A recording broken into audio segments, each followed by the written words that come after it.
When last we left, Terrence MacSweeney was on his way to Chinatown, while Smalls and the man in Agent Thornton's body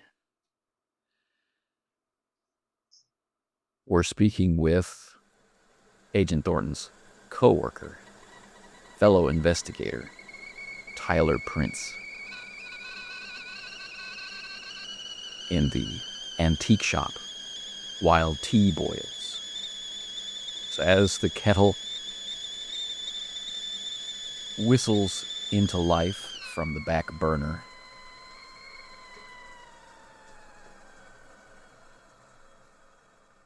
we cut to the sidewalk. A sunny afternoon, downtown Boston. The red pillars of Chinatown just ahead, leaning against this red painted entrance to the street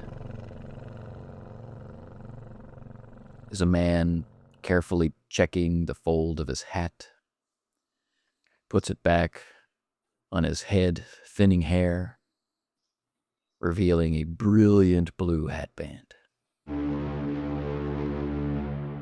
Oh God! So I'm taking the list. The list of them is given to me by Finn or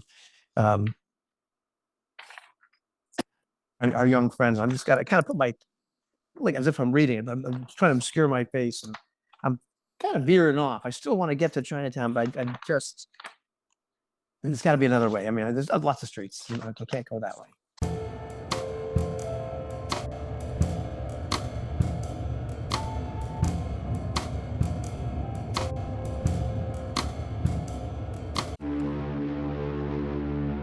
You sneak for me.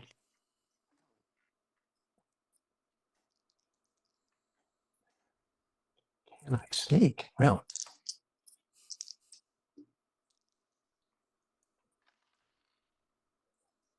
I cannot.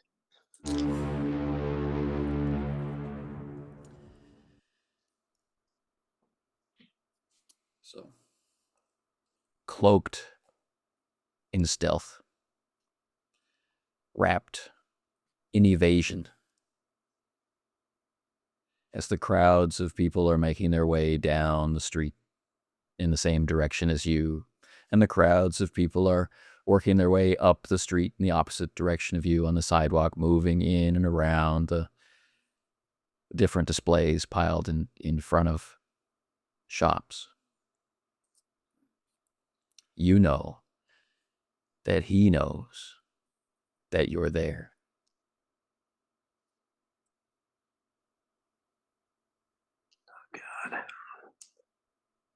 Oh,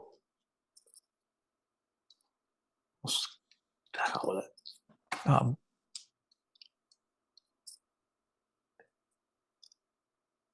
I'm still going to try to keep putting something between me and him. You know, just you trying to get lost in the crowd, get lost in all the flotsam and jetsam of Chinatown, and all the banners and all the people there. And trying to make a beeline. Him is cut off as you make that corner into the first main street. He's somewhere behind you, but you know he's following you.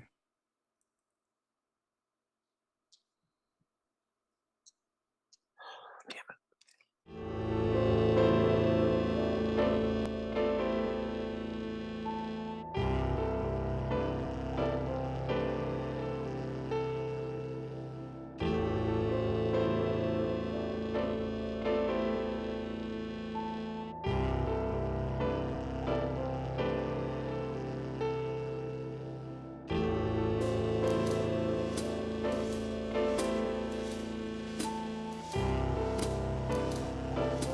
November 1931 is kind to few, least of all the little guys caught between the cold shoreline, the crummy breadline, and the frontline violence of mobsters and G-men.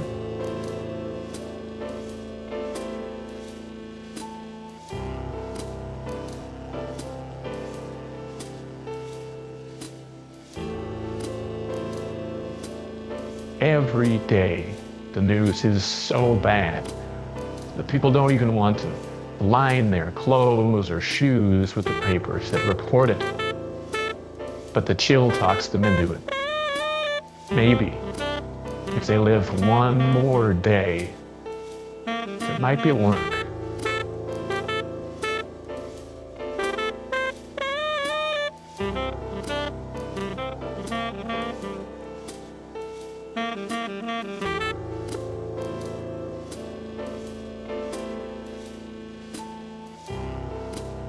Although the suffering and the violence are getting worse every day, the papers take any opportunity to write about something else. Scandals, gangsters, socialists and socialites. Hundreds of small fry jump or get jumped every night. But if one rich guy stumbles,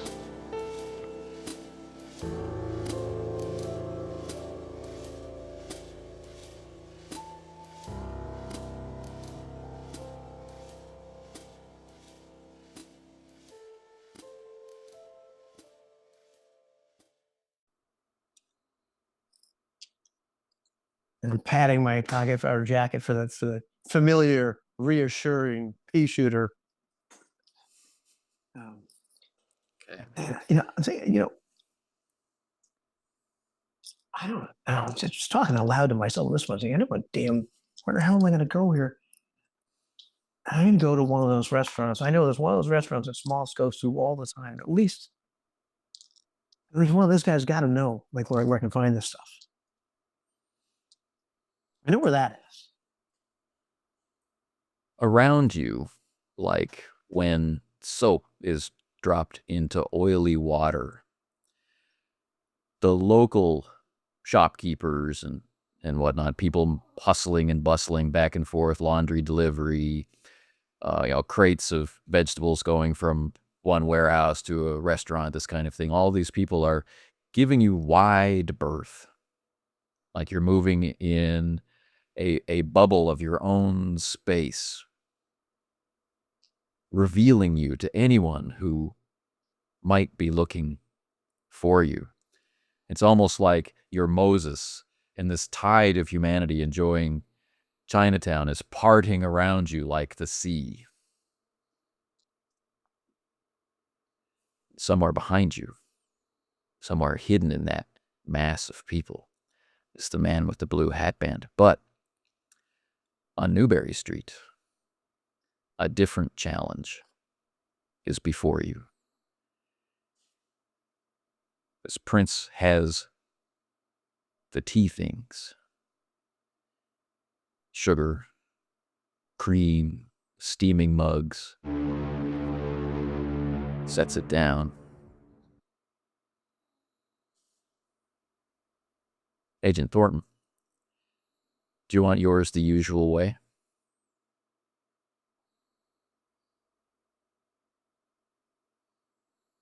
And Eddie will kind of look a little bit confused. Yeah, that'd be fine. Mr. Smalls, I'm afraid I've forgotten. How do you take your tea?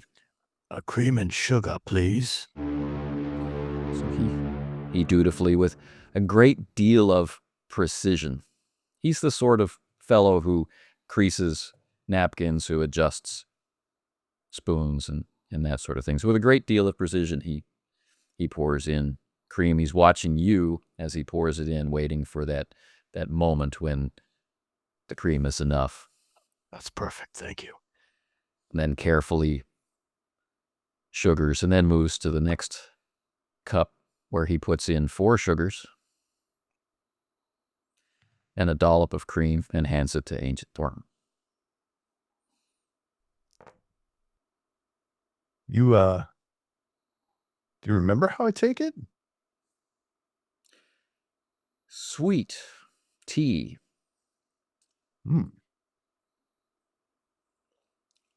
I don't know why, but it seems like this is kind of a lot.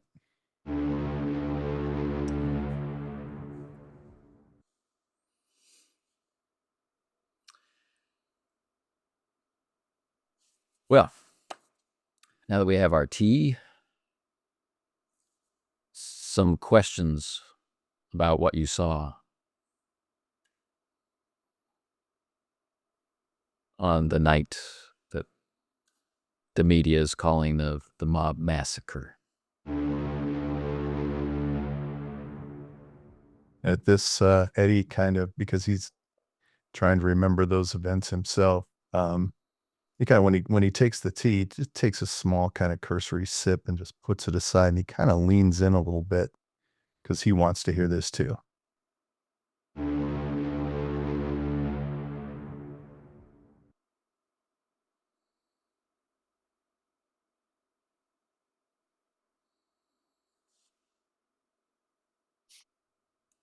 Who's he looking at? Is he looking at Eddie or Alfred? Alfred. Oh. The night of the mob massacre. I'm trying to think back. Was that the night that I took the that we went to that special place on the other side of the universe? No. Oh, was that the night?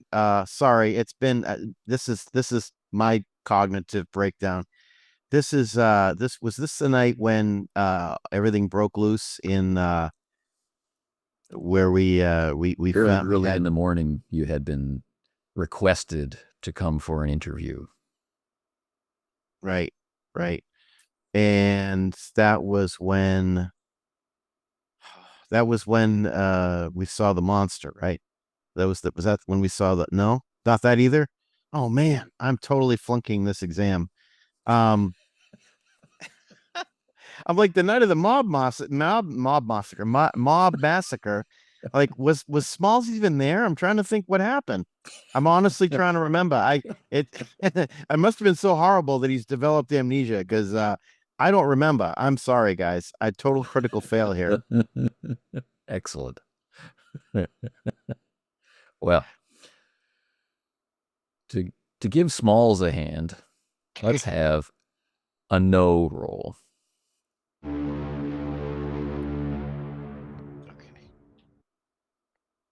I'm reading the Terrence is saying the night that I stood up to Mickey I remember the infamous snowball incident, but I would hardly call that a mob massacre. I mean, I did give him what for, but it didn't go that far. Hold on. All right, here's my no roll. Oh God, and looks like Smalls and I are truly one. I got an 88 on the dice. My idea is a 90. My no is an 80. So either way, or no, Okay. if it's idea, it's 90. But I made it. But the no is 80. So I don't. Yeah. Okay. So I don't know. So yeah. To be honest, you're not even really sure what day it is. So, sitting here surrounded by all this familiar stuff, except for that large empty space where the desk used to be. And, ahead of you is the safe with its, heavy load of cash that paid for the desk. Right. Remember that. And just moments ago, Pickman was here and was awestruck by your visage and is determined to capture you on film and is waiting for you to come to his studio. So there are many things swirling around. Yeah. Not to mention the heavy haze of utter exhaustion, both emotional and physical. Yeah, I literally just went to the other side of the universe and back. So, all right. Right, Alfred, Mr. Smalls? No, I seem to have forgotten key events in my personal history. That is rather disturbing. If I apologize you are for this lapse. concerned about retaliation from any of the people We can protect you. I appreciate that, but I'm more concerned about my lack of memory. Truly, there are huge gaps in my recollections. Well, Mr. Smalls, when somebody undergoes a shock, as you seem to have, given your sudden collapse, it's not necessarily surprising. I'm sure that these memories will return. I know that I've undergone a similar thing in the recent past, and he kind of looks pointedly at Agent Prince, and it seems that I'm also having difficulty recalling, more small things in my case, but yeah, certainly could be important things. If I could maybe jog your recollection, something happened in an office nearby. Some kind of massacre, great violence done. I'm not. Yeah. I remember there was a Gavigan getting. There was a thing. Gavigan was there, and there was this thing from out of time and space that sort of passed through our frequency. But I don't recall being present for a mobster massacre. I know that early on, Terrence and his friend appeared at my door, babbling about some sort of warehouse, saying they'd been captured and stripped and given marks, and there were dead people there and a shootout and all of that business. But Where? Where was this? You'd have to ask Terrence. I was here when he told the story, someplace down by the waterfront. Some sort of strange confrontation. But I don't remember. Then there was a foot in the Gavigan's foot in the wall. The explosion. You saw the foot in the wall? I did, yes. I saw the foot in the wall. Yes, I'd gone to Driscoll's a place of his office, his place of business. But and I remember I was there with Tommy and others, and we went up the stairs. Tommy. Yes. Is Nice young man. this Thomas O'Riordan? Yes, that's Thomas, yes. He flips he back was a couple of pages and makes a check. Okay. Continue. So you're in the private investigator's office. Yes. Yes, and then there was... hate it when people call you a private investigator. So you're in the PI's office, and you saw the foot in the wall. Could you describe? It was wearing a very nice shoe. Yes. And I remember Terrence saying something like this one shoe would pay for several months of his salary or something like that. Are there a lot of monetary concerns in your conversations with Mr. MacSweeney?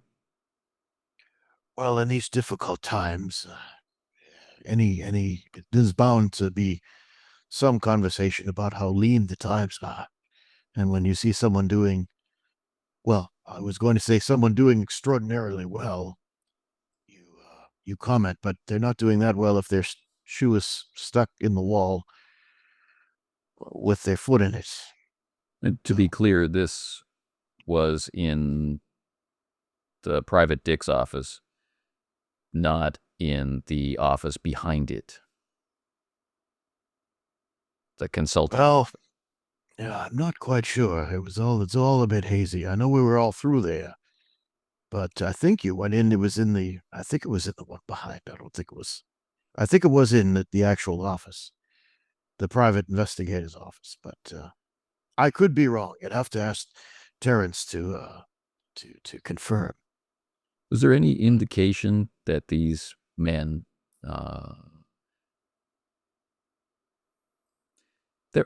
there was a photography bag found in the, that rings a bell with you, a photography bag. Yes.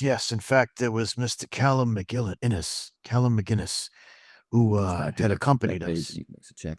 Yes. Callum was he is a photographer. I've not seen him for some time now, but he, I think he worked with Terrence on Terrence being a reporter. They often work together. I believe so. Yes. Is there indication that they also regularly worked with this PI Driscoll? I think but they might. I don't know if they work with him in terms of. I'm not sure if they just report on his exploits or if it truly is a working relationship, or maybe they frequent some of the same social clubs. I'm not exactly sure. Are you suggesting that they are drinkers? Oh no, social clubs like the stamp collecting club and the dart league, and the local architecture and parks walk, that social clubs. Driscoll is renowned for his drinking. Oh, well, that's There's no comment on that. no.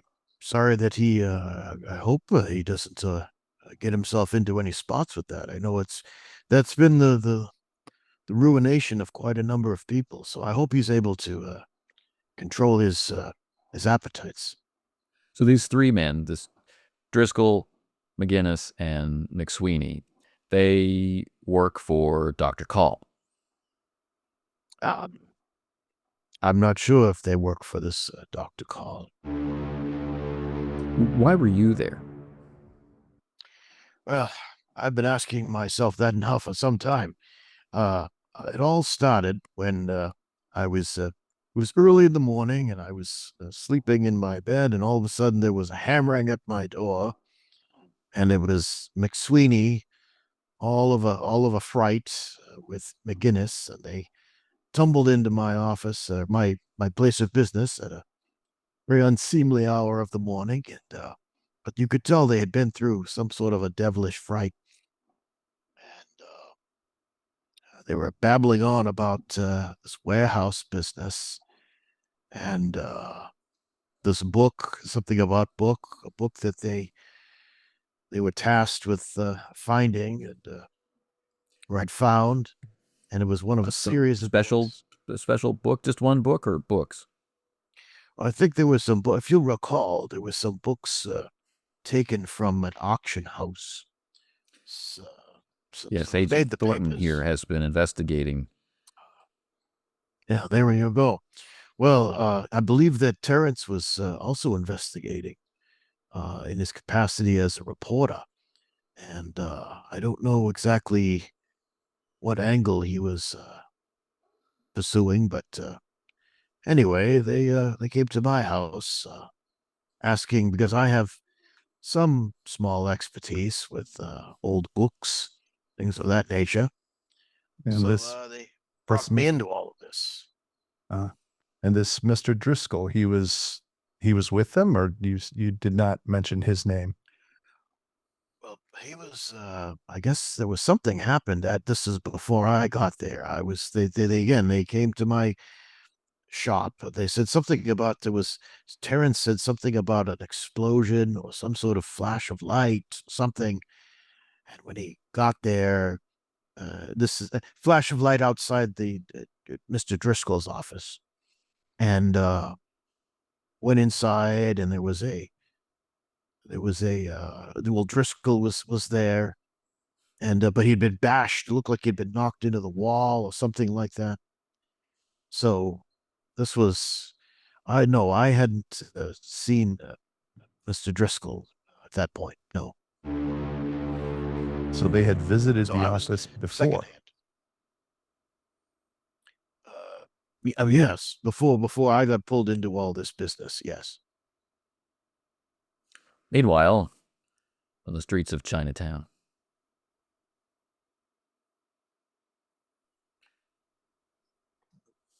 you're patting your pockets, you're talking to yourself, people are giving you wide berth. A woman ahead has been staring at you. She's closing her shop windows and pulling her fried chickens back into the shop and closing her door. But ahead is the restaurant. Okay, so I'm really kind of not running. I go at a fairly brisk pace towards the restaurant, clutching this list. Back. And It's just noon now, so the door slams open, rattling, the bell overhead clattering, the birds in the bird cages fluttering, waitstaff looking up in surprise at your entrance. oh, and so I'm just walking up to the nearest waiters. I need a couple of egg rolls, and can I talk to the chef? Maybe the owner?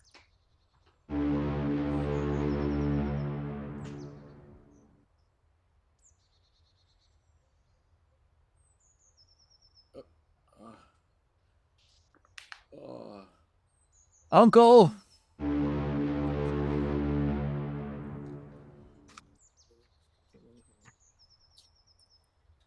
Fellowing. Cook's whites, clearly working, coming out in a billow of steam from the back room. What? Hey, I'm going to get a couple egg rolls, but listen, I'm really sorry to bother you, but I have a friend that needs this. Needs to hold this list. Hold this list over. And It's a restaurant, not a shop. But I don't know where to get these. And I come here all the time with my friend Smalls. I've never seen you before. Well, Smalls comes here all the time, brings the food back to the house. But listen, I really need help. I'm supposed to get these things. I think there's some kind of medicine. I don't know. The young waiter who you spoke to first is using the phone.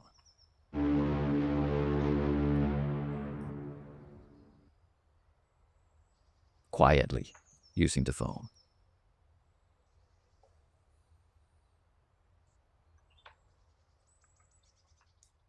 I just look back at the guy. Are you able to help me? At least just tell me where to go with the right place. You want to go? Well, I want to find these things. If there's a shop around here that has this, let me know. Give me the list. It's on hand. It's another list.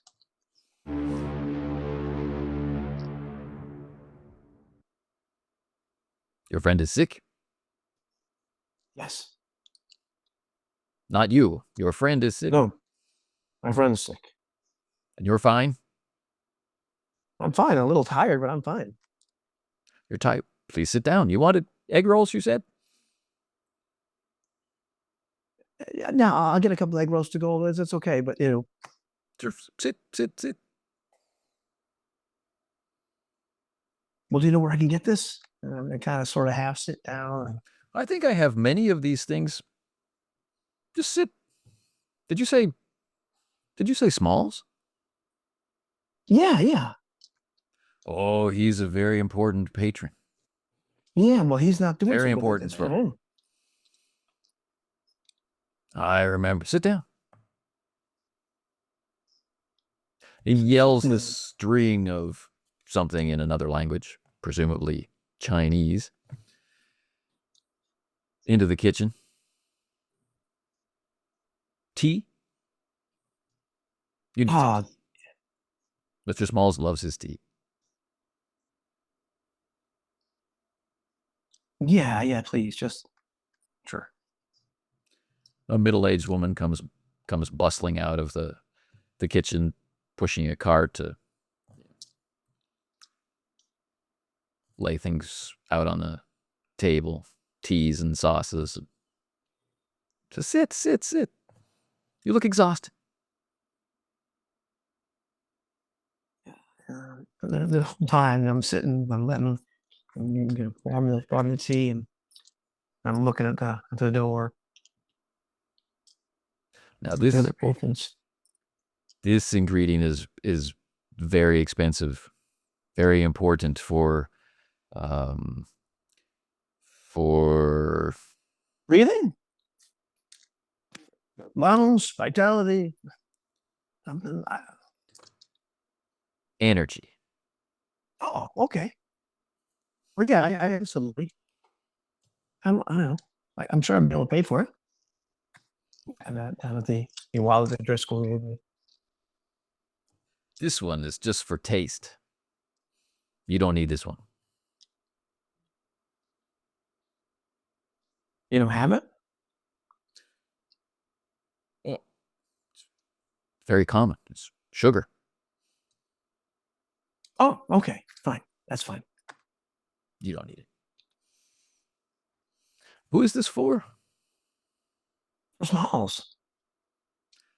It's for Mr. Smalls? Is he is this sick?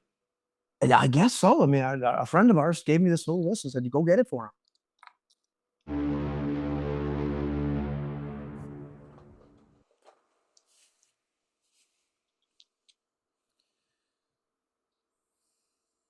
You like my egg rolls? Yeah, they're delicious. The young man is quietly moving around to some of the few occupied tables and, leaning low, is talking to them, and people are nodding and looking over your way, and their still full dishes are being taken back into the kitchen.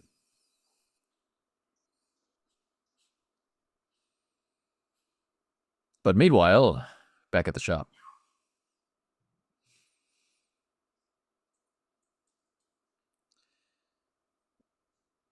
So no known connection that you are aware of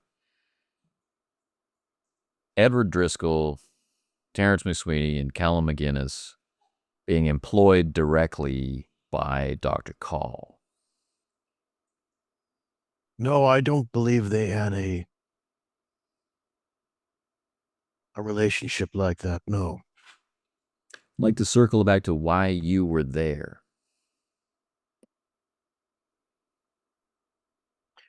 Apparently, they were all concerned about a missing set of books. The books that had been stolen from the auction. From the auction house. Yes. And so that's why they came calling for me. And their trip to the warehouse, was that concerned, or do you know if that was connected to these missing books, stolen books? Well, I tried to get the straight answers out of them, but it was like trying to listen to two men talk in Swahili in reverse. It was, they were just out of their heads. I tried to. They were sort of wild assertions of zombie people and shootouts and magic spells, all sorts of things. So it was like they were in hysterics. They were like two hens with a fox in a hen house. They were just, it was a very frustrating. Honestly, I sort of went with them just to kind of calm them down. I was very concerned about their mental state. So I thought maybe if I went with them, I'd see for myself and be able to make some sense, because they certainly weren't making any sense.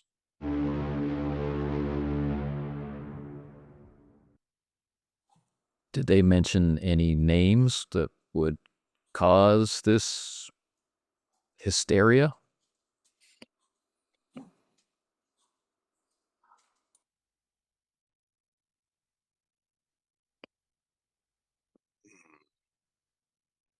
Well, no, not so much names. Just that,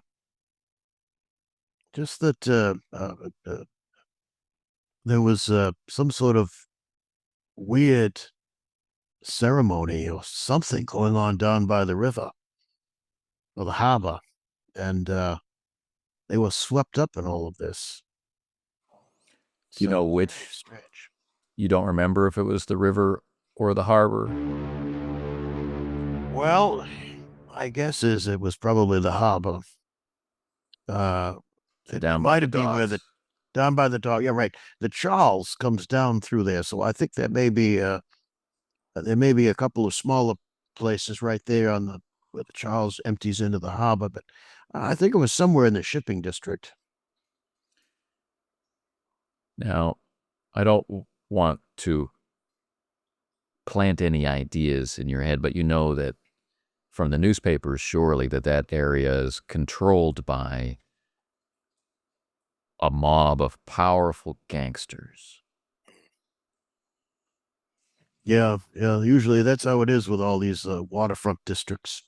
Any place where you have imports and exports, there's usually an element of organized crime. Do you feel that this hysteria, this trauma was brought on by an interaction with gangsters of any particular type?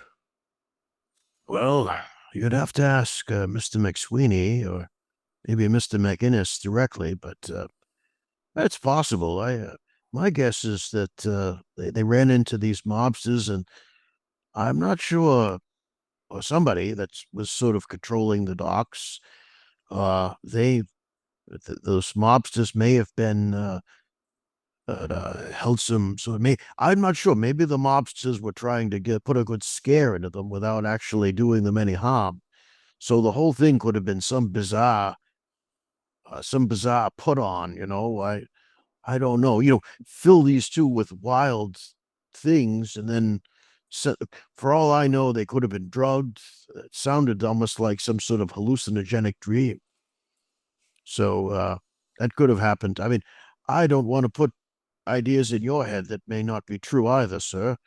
But they certainly they were acting like they were out of their heads. And at this point, Eddie Driscoll starts to get a memory. He's sort of in and out of consciousness. It's hazy, but he's in the back seat of a car, freezing and injured, and wondering why in hell he's not being taken to the hospital. And he's looking out this frosted window, and he can see the word over a warehouse, and it says Morgan. And so with this recollection, he goes, did they mention the name Morgan to you? Has that come up? Yes, I believe there was a Morgan. Now that you mention that name, that name had come up somehow in connection with that night. I don't want to put, as you say, I don't want to put any thoughts into your head. So are you sure about that recollection? Fairly certain. The name, of course, it's a common name here in Boston. It's a good Irish name. Meanwhile, back at the restaurant, the chef has continued to ask questions. He's been inquiring about Mr. Smalls, like exactly what is ailing him. I don't know. He just wasn't. I mean, neither of us were doing really good. But I'm okay. But he was just. More tea. Thank you. I mean, he just wasn't doing well. Like he was kind of passed out. And so our friend said, "Oh well, he needs these to help him get better." In a rough couple of days. So the bell over the door tingles. The man with the blue hat band.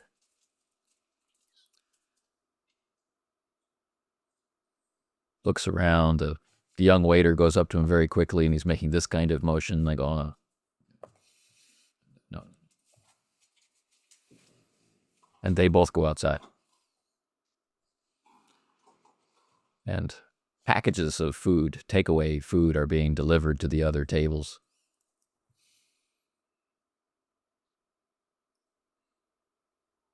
Is something going on? Army's leaving. I'm very worried about Mr. Small. So, was he awake? Oh, no, not when I left. Not awake. What was he doing before he became so exhausted? Oh, don't worry about that. What was he doing before he was so exhausted? Well, we kind of went on a, he was busy. He was talking to a friend of ours. He was kind of, we sort of went on a trip for a while. It's hard to explain. Oh, you mean you're doing illegal things like? No, illegal things. Okay. I ask because this is very powerful. I give this to you, and you'll think you're Superman.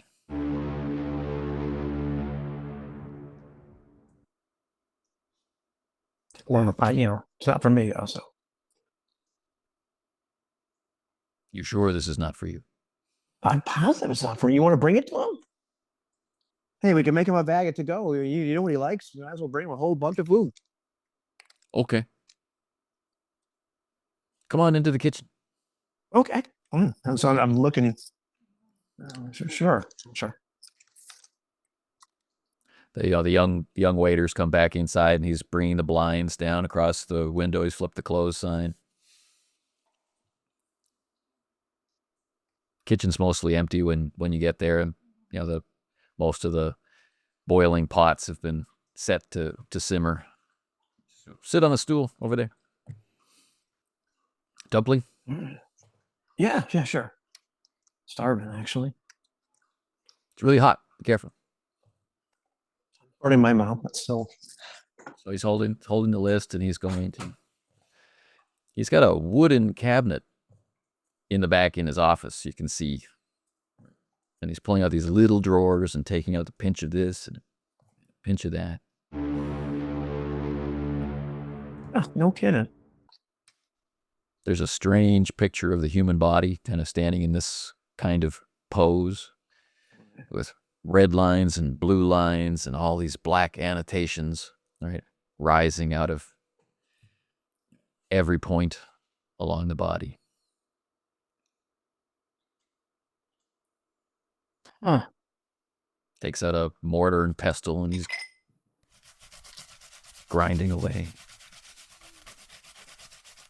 What is your name? MacSweeney, Terrence MacSweeney. You famous? No, I wish. No. Why? Well, I want to be famous, but I'd like to, I'm a reporter. I don't get the really good stories. What kind of reporter? Sports?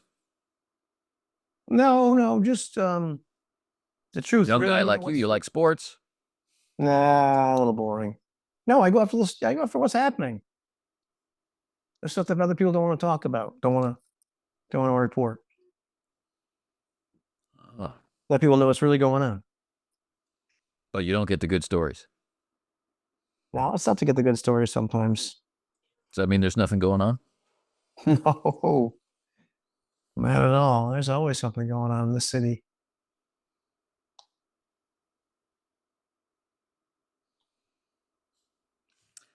This has to boil. Can I check your eyes? Yeah, sure.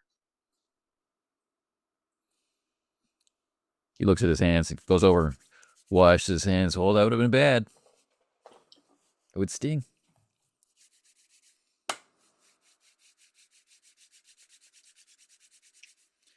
and he's coming in to reach out toward your face. But back on Newberry Street, Agent Prince shoots Agent Thornton a glance and says, "Do you have any more questions?"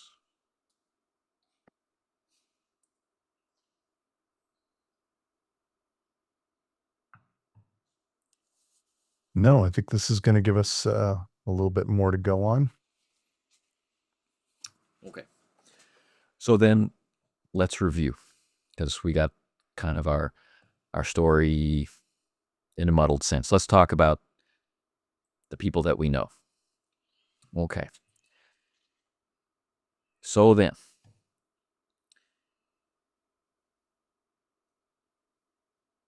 late at night or early in the morning, a Callum McGinnis, photographer, Terrence MacSweeney, reporter,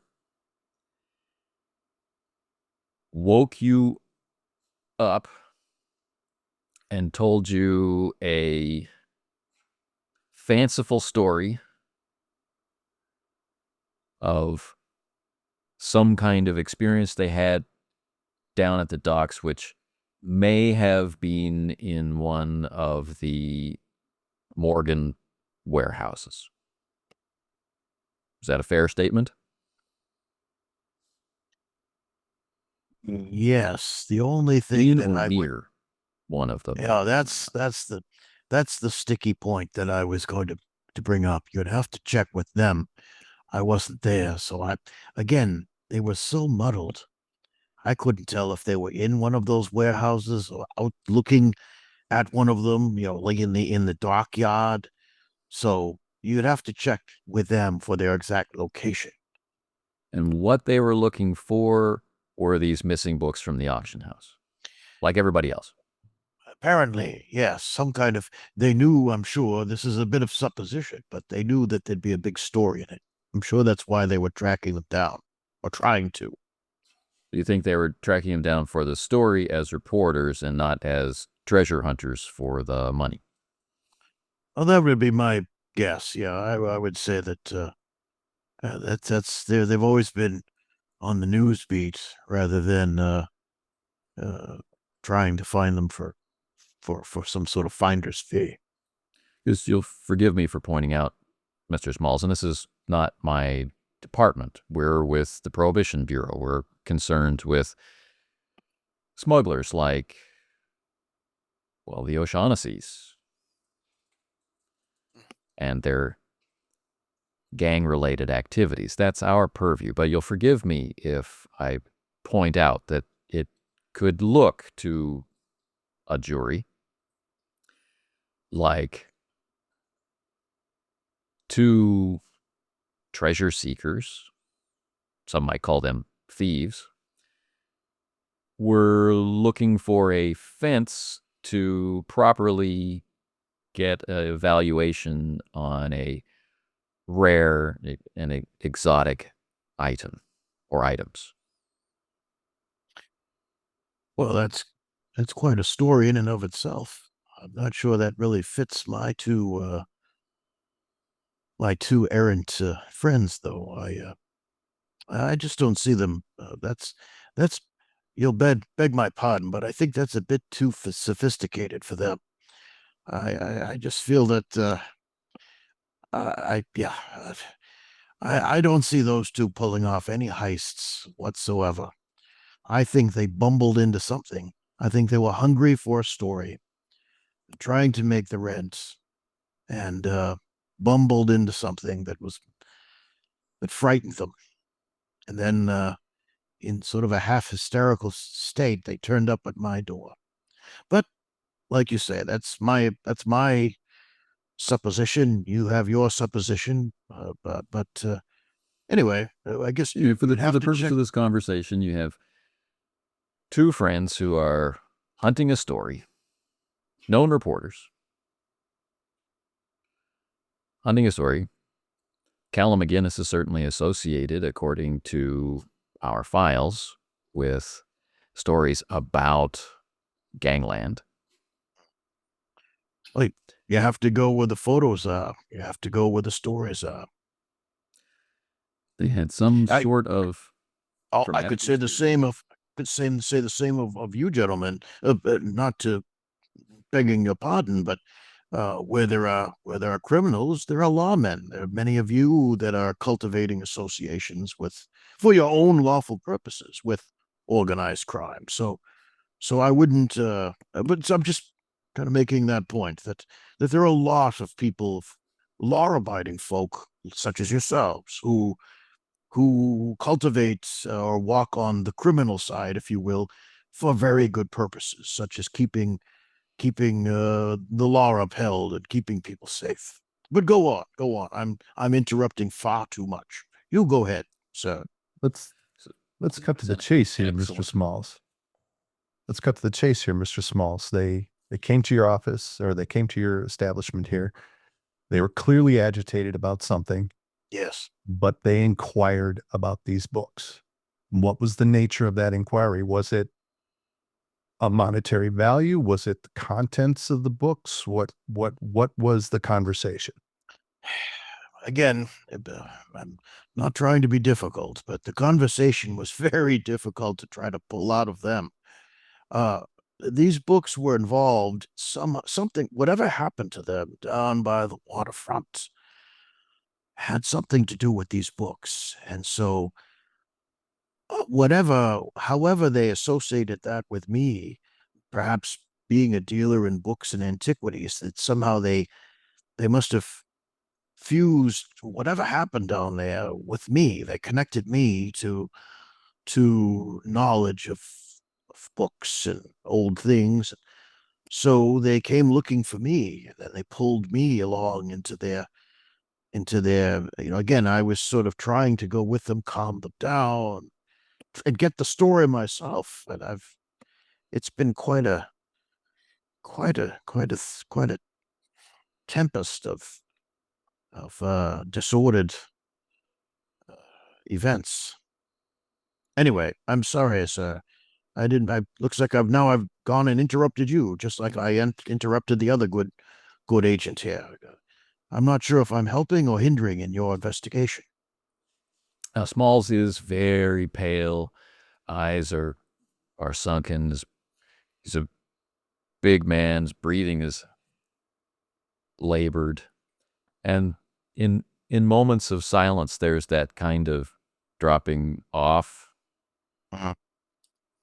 And then fully awake, maybe not aware that he was falling asleep, kind of feeling of true exhaustion. Right. Yeah. So,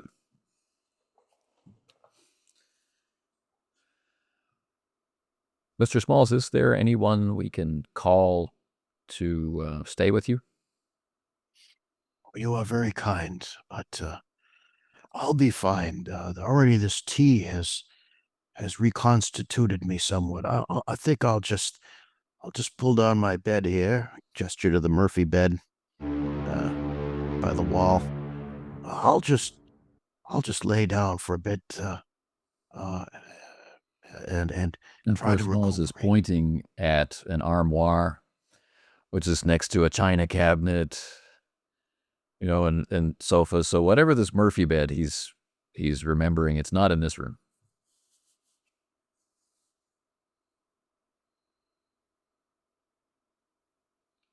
I appreciate your concern for my health and well-being. That is very touching. Biscuit? Oh, no, I think I'll content myself with just the tea. Thank you very much. I noticed you had some nice jam-filled cookies in the back. Perhaps you'd like one of those? No, thank you. My Aunt Tilly's always on me for trying to lose a little weight, and I thought I would finally perhaps try to make a real go of it. Have you eaten today? Feels like forever since the last time I ate.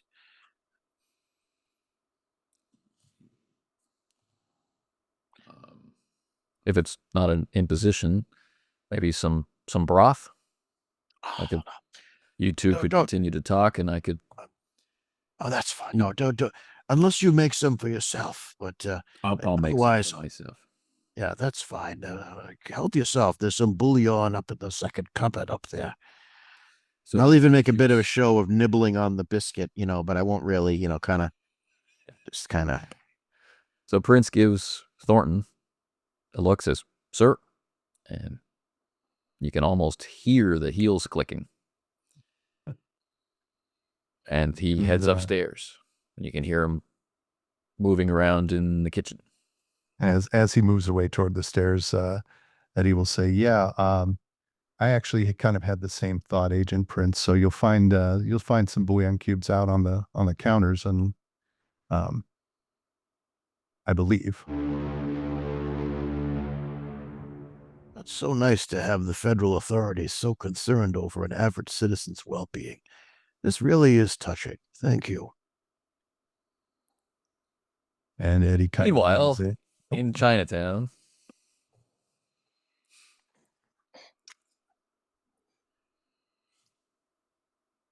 he slowly comes in, then he pauses for a moment. "Touch your face." Yeah. Okay. Sure. Sure.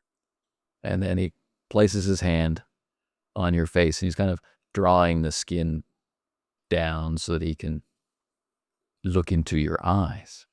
His fingers are dry, but very warm.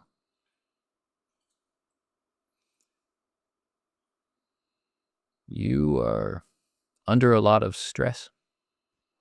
Yeah. Yeah. It's been a hell of a couple of weeks, or a week, or. You don't eat very well.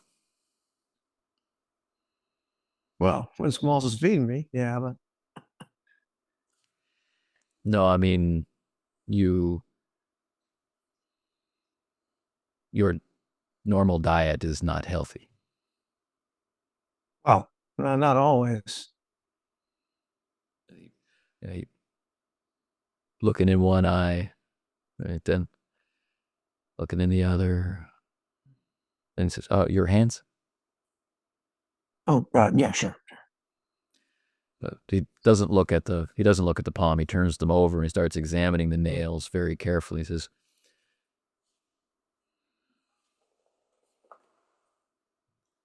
"You've had a hard life for many years."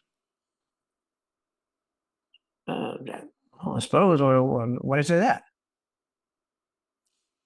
The story of your days is in your nail. Huh.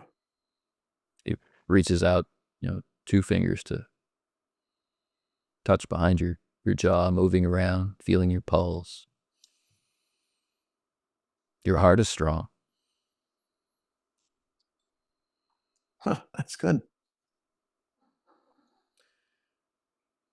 The tea we had before was normal tea, and it can make you feel more excited. The tea over here, this green tea.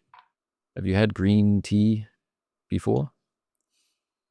Oh, no, I don't think so. Maybe you will think after drinking this black tea, you'll think this is a boring, not interesting taste, but it's very soothing, very calming tea.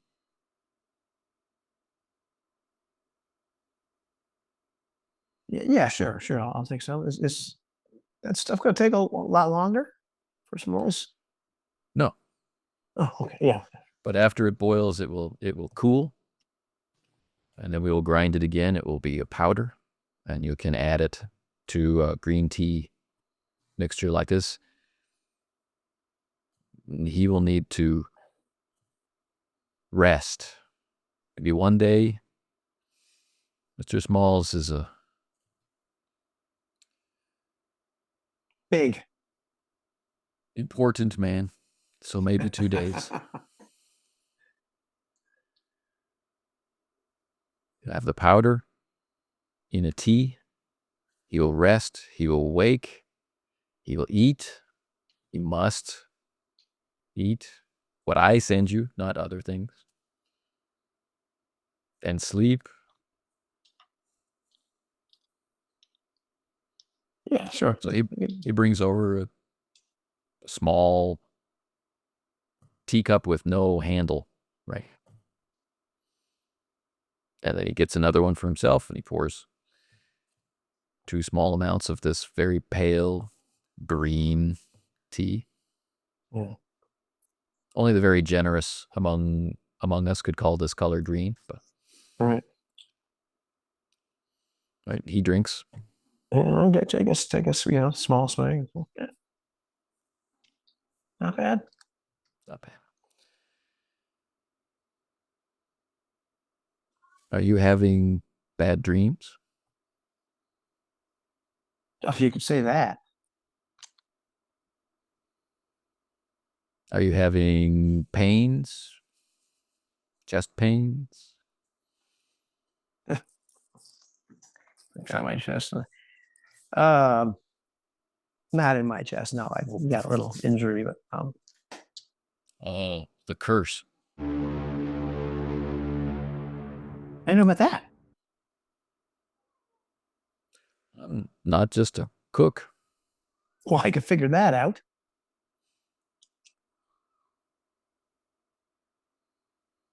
In my home country, I was a doctor. And sometimes men such as yourself would come to me burdened with the curse of black magic on their flesh.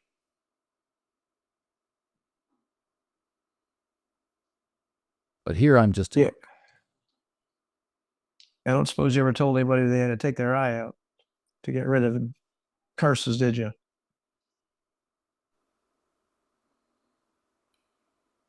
No. That's Good. Western magic. Invasive, cutting, pulling, removing, bending. You must work with the body, not against it. So what do you got to do to get rid of that? This curse?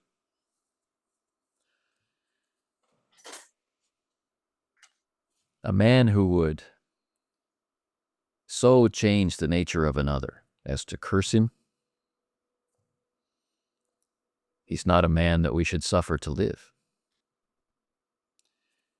Kill the man who has cursed you, and you shall be freed.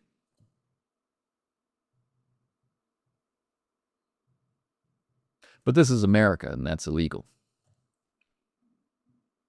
I'm cutting my own eye out.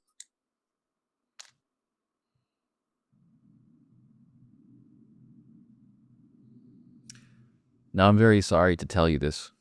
He's now back over to the mortar and pestle. He's shaking out the powder.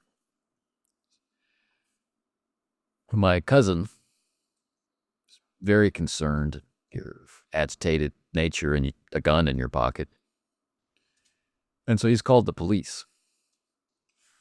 But now that I have you here, I see that these minor things are not your fault.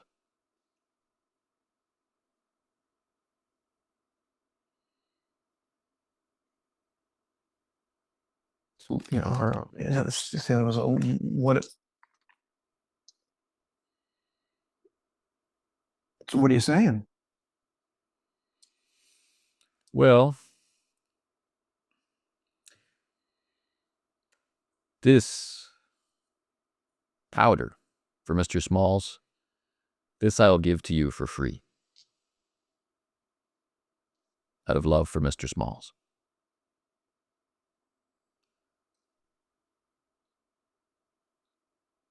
Telling you how to get out of this restaurant without being arrested by the police, that I will do for you for a favor. Sure. What is it? Helping you break your curse. That requires gold.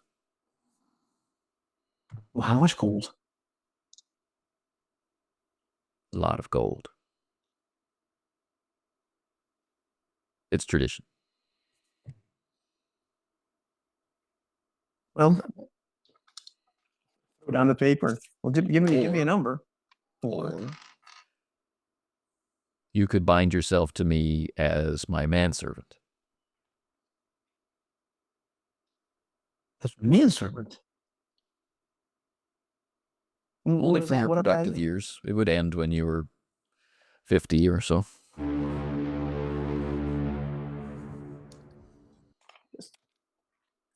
Not how much gold. Good. The tea is working. The tea is working. Okay. You're smiling. It's good to see you smile. You're a man under a heavy burden, but you can make your way free. You will hide in my root cellar. And then tonight, my cousin will earn your forgiveness by taking you to a safe place. Do you have a safe place? Well, yeah. I guess I can go back to Go to Small's Mr. house. Small's to deliver the powder. Is that a safe place? Yeah, I guess it's as safe as any else. You can hear the But you bell know- out in the front of the shop. That will be the police. It's time for you to get with my cabbages. All right. Thank you very much, Mr. Chin. Thank you. It's not my name. It's just what you people can pronounce. He just lifts up the trap door. Getting right in the root cellar where the cabin is. And when the trap door closes, you hear the bolt shoot. Great. Meanwhile, back on Newberry Street, the motion that you hear overhead in the kitchen comes to a sudden stop.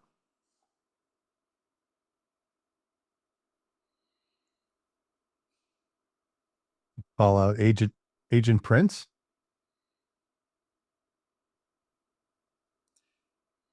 Agent Thornton, could you come up here, please? Certainly. And start climbing the stairs.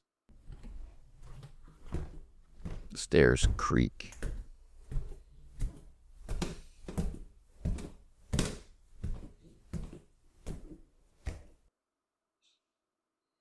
Agent Prince, visible in the kitchen. He's looking across the apartment at the wall.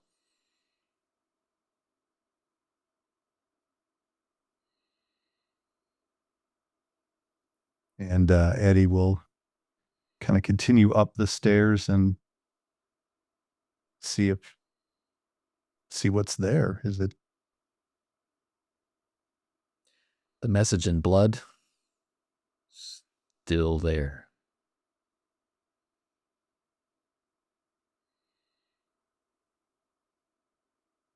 Oh my God.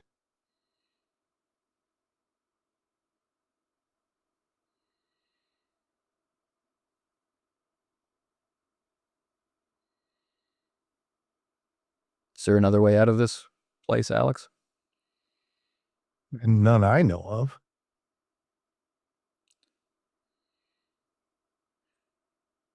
Stay there on the stairs. Keep an eye on the front door and the door to the shop. I'll check the rest of the apartment. Okay. So, drawing his pistol, he moves to the very closest door, bathroom door, opens it.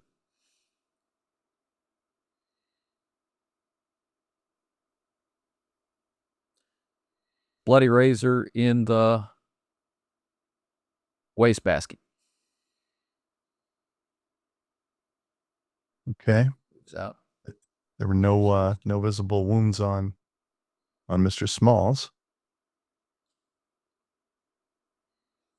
Bedroom.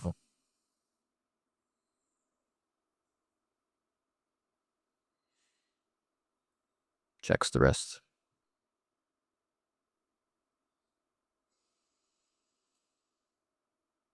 No other way out. No fire escape.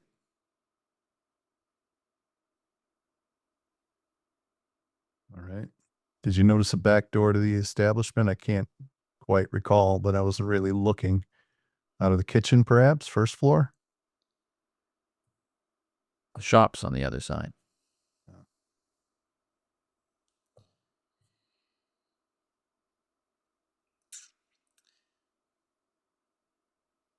Were you up here? No, we did our interview down. We talked downstairs, and yeah, like I said, when I was Do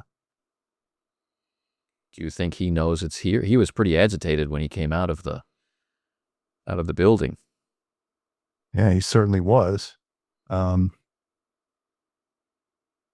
don't know. He doesn't Write seem to this have or much of someone a. else. What's that? Did he write this or someone else? Oh no. Does it look the same as it did before? All right.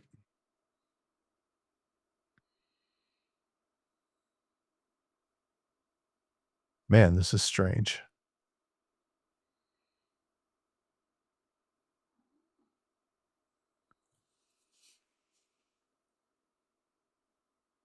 Meanwhile, in the root cellar,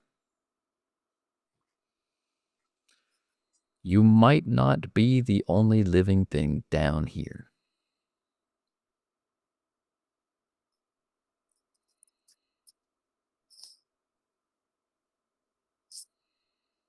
Looking around.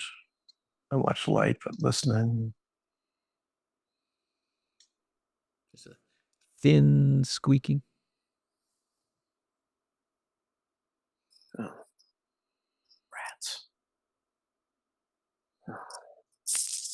Smells good down here. Doors.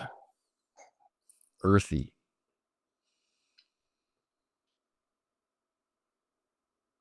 Different bins of vegetables, different crates of vegetables, hanging meats. Yeah, I'm trying to be really, really quiet. Not look around too much. Just kind of see if my eyes adjust to whatever light there is. The lighter footsteps of Dr. Chin are met with heavy, heavy police steps of what can only be a cop.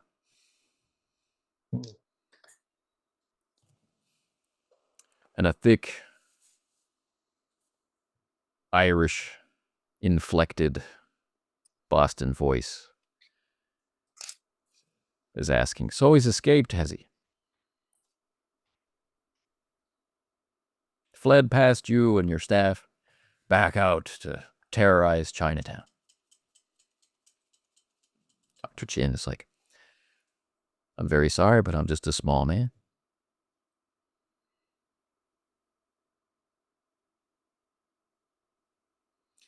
Could I get a description?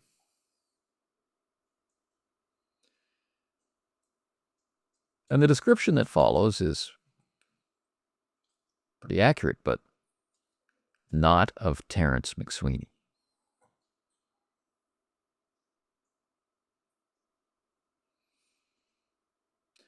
Well, thank you for doing your duty. And if he should return, we'd appreciate a call. And maybe locking the front door so that he cannot escape. Chin apologizes, asks if the officer has eaten.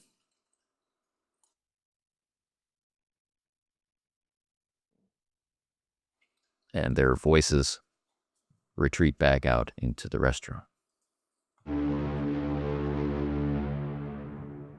And if he had any more Shaughnessy gold in his pockets, those floorboards would have broken right over my head.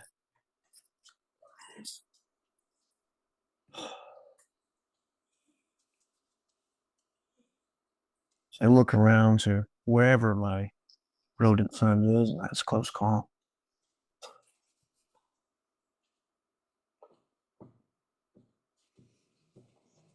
He might agree, as he skitters off into the darkness. I don't think we're going to be here for a while. Where the rat has gone is actually like an iron prison door. Bars. Huh. I don't know last time when I was anywhere near a grate like that. Almost drowned, but our one's already open, so I'm just kind of taking a peek. The other side of the bars, it's all in shadow, and your own shadow is obscuring it further. Looks like a low brick tunnel deep under Chinatown.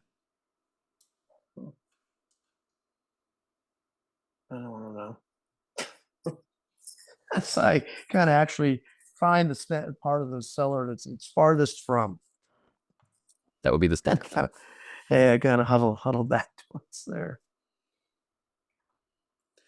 Under the stairs, in stacks, there are boxes of rice wine.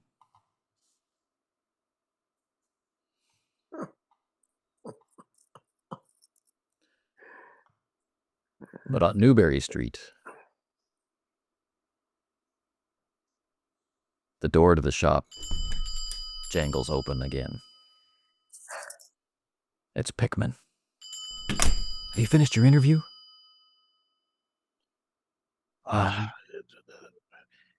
Yes, the two agents have gone upstairs. But they're making some bouillon soup, Mr. Pickman. But if you'd like to take that picture now, perhaps you could bring your camera here. I don't feel at liberty to leave yet with the officials upstairs. I was hoping you would say that. Good, yes. He waves, and his assistants bring in the tripod, and he's doing this, with no efforts at stealth or quiet.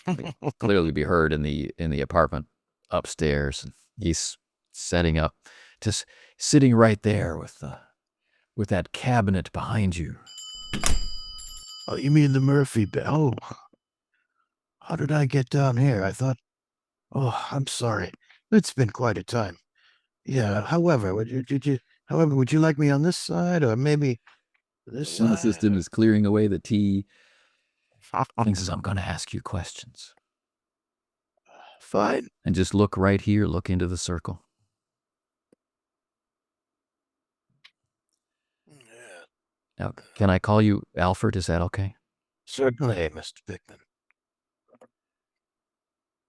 Alfred. When was the first time you realized that you were food for worms?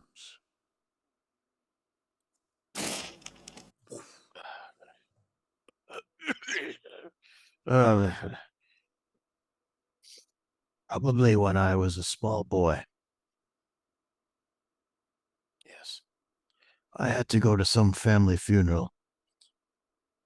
Some distant relative, some uncle I had met maybe once in my infancy.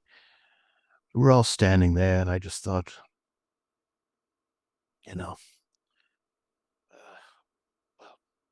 everybody's weeping, and it was someone of some importance. I think I did get a small inheritance somewhere out of his passing, and that's wonderful, but I just thought the futility of it all.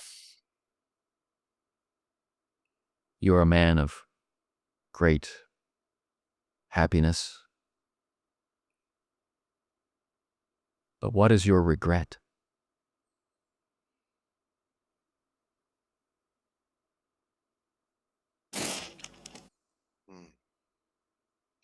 My regret is to be imprisoned into so much flesh. Seems that other men can get about with half my size. I'm not ashamed of how I am. I don't seem to eat any more or less than anyone else. I just seem to be I'm somewhere in here, far in, and sometimes it's difficult to. There's another me in here.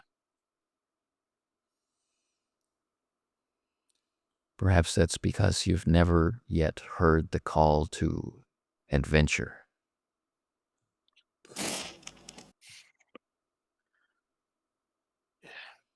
Mr. Pickman. Downstairs, that artist is back. He's just bowled his way in. He's set up his equipment. He's taking pictures and asking questions to Smalls while you two are here with huge bloody letters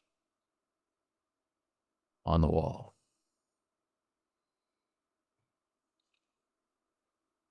This looks pretty fresh. Do you think he could have done it while we were across the street, or somebody could have done it while we were across the street and then left? As you say, he doesn't have any. We would see an injury enough for this much blood. Of course. It must have been someone else. He gets close with a little towel. Like, it's dry. Okay. That photographer's back. Well, I guess we know Smalls is not going to escape.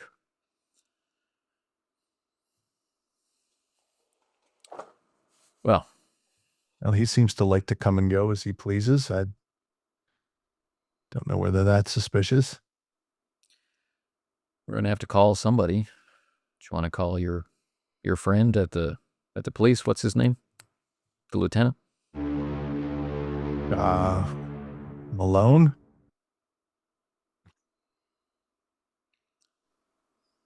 Malone.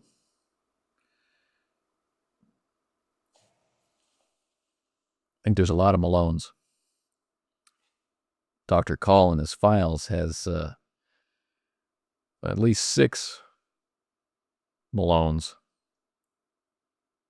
And Driscoll, of course, is thinking that's why I picked it. But as it's buying him some time, he is going to try and think of any police lieutenants that might be kind of on this, in this area, in charge of this district. Well, let's see if that's something you know. Okay. All right. So when I do a no roll, what am I rolling against? It's your education times 5. Okay. All right.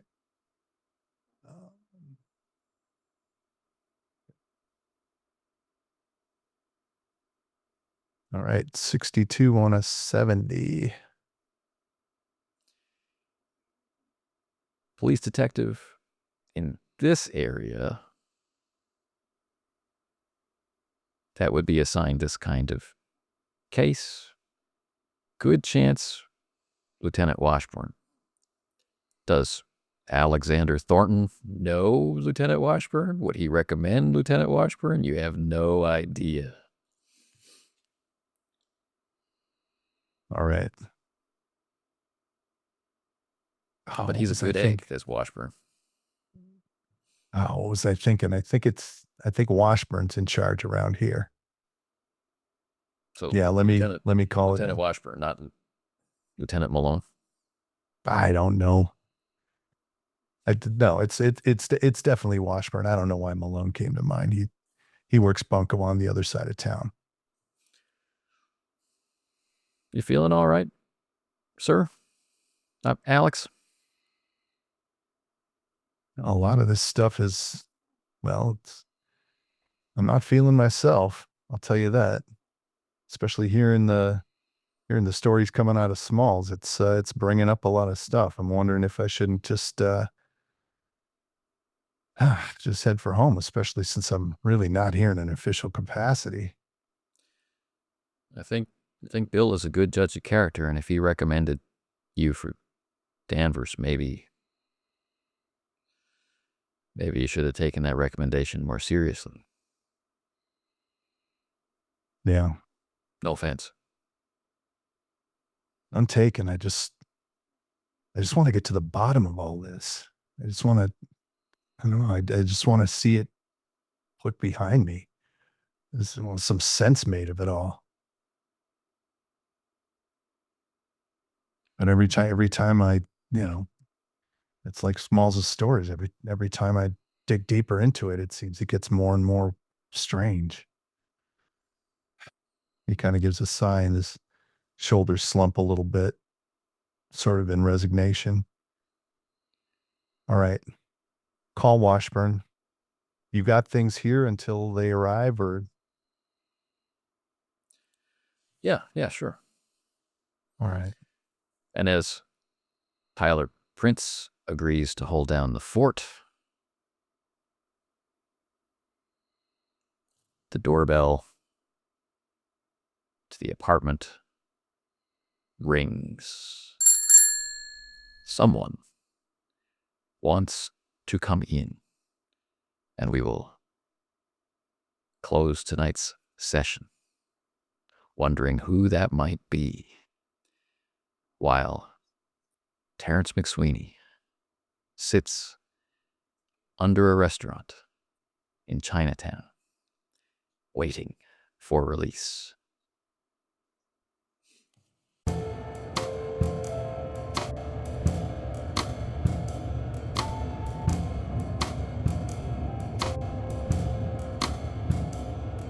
Could be worse.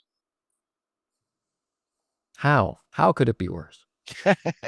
You found yourself in the John Carpenter movie there, Terrence. Yeah. A 6-demon bag. Yes. Feeling really good about this. Sensational. Yeah, But listen, feeling, guys, I'm feeling really good about this. Feeling great. Invincible. Yeah. things get really bad. Me and the rat get drunk. I was like, okay, but just laughing. Yeah, all this rice wine. In the Prohibition days, hidden under this. Maybe there's a Under girl with stairs. green eyes down there with you. Let's hope not. Remember, if you encounter anyone, you give them one of these, right? That's right. And if they don't return the salute, they're probably a bad guy. Yeah, I'm still. I don't know. If my favorite I part can of the help session- you. I don't think my favorite part of the session was the manservant. You can be my manservant. Yeah. That was awesome. I'm like, Yeah. that's great. You would Okay, make how a much- terrible how much gold? DoorDash guy. I mean, How much- how how long much have you gold? been gone? Look at Yeah. we sent you out for medicine, and now you're hiding in a root cellar amongst cabbages and rats. 1 star DoorDash rating. So of all the ways to end the curse, gouging out your own eye or murder, which one is more attractive? Oh, murder is definitely more attractive. Because we don't like Morgan. I don't like Morgan. 1 eye murder or manservant. Yeah. Agent Remember, Thornton. once you turn 50, you lose all your vitality. That's Oh, I know. the end of your productive life. That was cold. The cold was- wind blew through this room. Like, It's like he's got 8 years, 10 tops at that time, probably. Oh, yeah. Listen, I've already lived 6 of them, man. I'm like, what do I got left? I'm like 6 years past the vitality, like way on the down. On the down. I'm just thinking as players, I'm like, oh man, I'm years past the big 5-0. So I like to, it was odd, kind of trusting or sort of trusting the people in Chinatown, but something about that guy, as Terrence gave me, Paul, I was like, okay, well, maybe I can at least trust this guy, and well, sort of, or at least maybe I can at least tell him, I've already told enough people crazy things, but so that was kind of interesting how that happened. I was absolutely convinced. I'd forgotten about the writing on the wall. I was absolutely convinced what the detectives had discovered upstairs was they're telling him, go in the cabinet where I keep Aunt Tilly's liquor. yeah, And there's some, I think this prohibition officer is going to be like, Mr. Smalls, is there something you're forgetting to tell us? well, technically, I could be wrong, but technically, I think it's okay if you owned liquor before the prohibition Yeah. laws went into effect. Of course, It's, or if you were, that what's that? was many, While many, back, yeah. many years ago. Yeah. I just drink a little at a time. It's the Well, there's same something of a teetotal. Yeah, I just bring it out for company, but I think you have to be like clergy. Like the clergy could still get holy wine for service. It's on the Oh, yeah, coffee cups yeah. with the whiskey stains in them too. I'm kind of wondering There about are- those. There are also doctors made a brisk business in medicinal Okay. whiskey. Okay. Yeah. Yeah, that's pretty funny. Yeah. Yeah, the end of this whole thing was the first time that Eddie actually like felt like he was being honest, like with anybody, because he's just like, I'm just tired of this. I want to get it behind me. I want it to make sense. He's just kind of letting himself out. So I'm gonna go home, and Yeah. you stay here with this mess. Yeah. Yeah. I actually kind of liked not having been present for the session that you guys played, you know. So it was, you know, it was kind of confusing watching all that, which is kind of neat. Yeah, and it's interesting that the bloody words came back, 'cause I had washed them all off.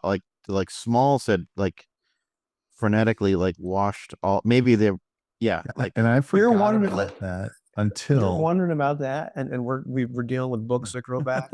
Come on, letters that come back. I mean, well, yeah. you know, it's like the birthday candles. You blow them out. They're back on fire. The letters are back. Well, letters in a book, Surprise. letters on the wall. You know, can eradicate the letters, but the idea lingers. You know? But the throwing MacSweeney under the bus repeatedly. It's not that was a joy to watch. Well, you know, that and the point where Small says, but you know, I just don't think they're sophisticated enough. They couldn't actually pull that off. They're too stupid. MacSweeney is too stupid. Well, that's it. I Something didn't like that. actually all I really said was like, you guys wandered down to the docks. That's not illegal. You ran into some unsavory types. That's not necessarily illegal. You had some sort of a frightening experience which jumbled your brains. That's not illegal. You may have seen a sign with a Morgan sign on it. That's not illegal to see a sign. And then you're not very smart. That's certainly not illegal.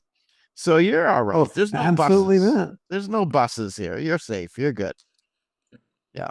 Who you really want to bring in for questioning is Mr. MacSweeney. Well, I mean, you'll have to make up your own whatever from there. But I'm just telling it. I apologize that I blanked out there. I'm like, what was the matter? Like, what? Like, I was literally like, I'm trying to, like, we've seen so many horrible things. There's been so many, like, nasty, like, things that have happened to. I'm like, which one's the massacre now? Like, I'm like literally trying to figure out. Oh, you mean from the way back? That's what I was. Considering the condition that Smalls is in right now, I thought it was perfect. Well, that's good because I'm. I'd like to claim it was method acting, but The same with the Stick to that. writing on the wall, like with this exhaustion. Right. Yeah, he got up. He was cleaning, right? But easily distracted. yeah. And then you started to remember, where are my friends? I'm here alone. Right. Then He went could have even- stumbling out into the street. Yeah, he could have even hallucinated that whole episode. Like maybe he really didn't even clean it. Like maybe he just, kind of had Came back.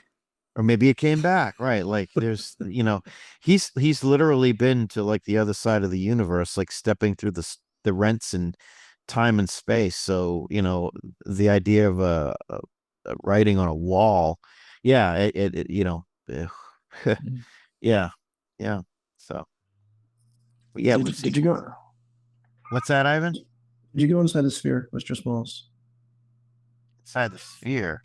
You lost me. No, Did you? That's okay. Did you look at the sky? No, I didn't look at the sky though. Azathoth Okay. was hiding up there. I didn't want to play peekaboo with him. Good idea. Right. So when we resume next time, if we are lucky, there is a chance. There's a chance that one of the other branches is ringing your doorbell. Ooh, cool. yeah. So so hopefully we can all make it. Nice. Yeah. This same bat time, same bat channel next week. Same bat time, same bat channel. Should be good. Should be good. I'll just double check right. There's nothing I'm good for untoward next. going on. I'm good for next Wednesday. So I'll write it in. I'm gonna write it in now. Day runner. Could be a Not major next- crossover event, a fourfold cross rip of biblical proportions. I could tell you right now, next Wednesday is bad. After that, Oh. they're fine. Okay. So that's the 17th is bad. Yeah, that's bad. But 24th, 31st, and so they're all good after that. But that's the only bad Wednesday I have, as far as I know. So just a warning. So depending on other details, MacSweeney may have to spend extra time locked up in Which is fine. the basement. It says stay there until nighttime. It's like, okay, they gotta boil it, they gotta make it turn to powder. I'm gonna sit down there with the rat.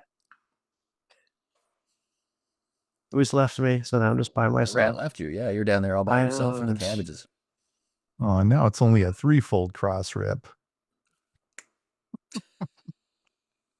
Nuts. How many hours it will take before I start calling through the bars for the rat? Hey, where'd you go, buddy? That should be You'd fine. always just pick the There's a- lock and follow. Yeah, there's a Definitely. whole city humming with crime. And where is Terrence MacSweeney? Listen, Huddled in the root cellar of a Chinese food restaurant amongst the cabbages. they told me that I'll get out and that I'll go help. I'll go, be able to help Smalls. And the last time I went crawling through a labyrinth, bad things happened. So, Okay. You think? Black blood of the earth. Yeah, that's right. looking, this is You not mean like Dungeons and- oil? No, I mean, I mean, black blood of the earth. No, this is not Dungeons and Dragons. That does not say, explore me. Oh, no. This is not. That's. I wonder what must be behind that door. I don't care what's behind that door. I can stay there. Kind of have to pull out my Right. DVD of Big Trouble in Little China now. Watch that again.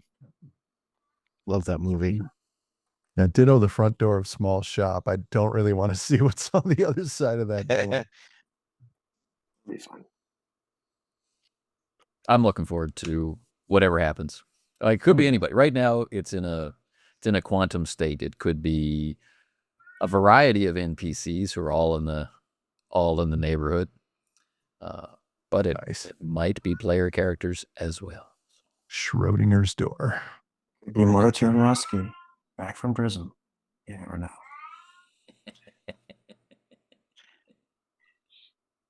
Gonna be thinking Big Trouble in Little China quotes, and I'm like, "You were not placed on this earth to get it, Get it. Mr. MacSweeney." You leave Alfred Smalls alone. He's done us a great service. That's right. Very important man. A very important man. He showed great courage. God, I love that movie. This is great. It's good fun. Well, my cat is clearly dying. So I don't know what's Yep. going on with this cat. Take care, everybody. Thanks for Bye, guys. showing Yeah, up. thanks for another great game. Thank you. And drinking tea with 4 lumps of sugar. Oh, Well, and outside. I just like bland green tea, which I like, but Well, now you got cabbages, so woohoo! Crunchy. Take care, everybody. Yeah. All right. Have a good night, all. Good night.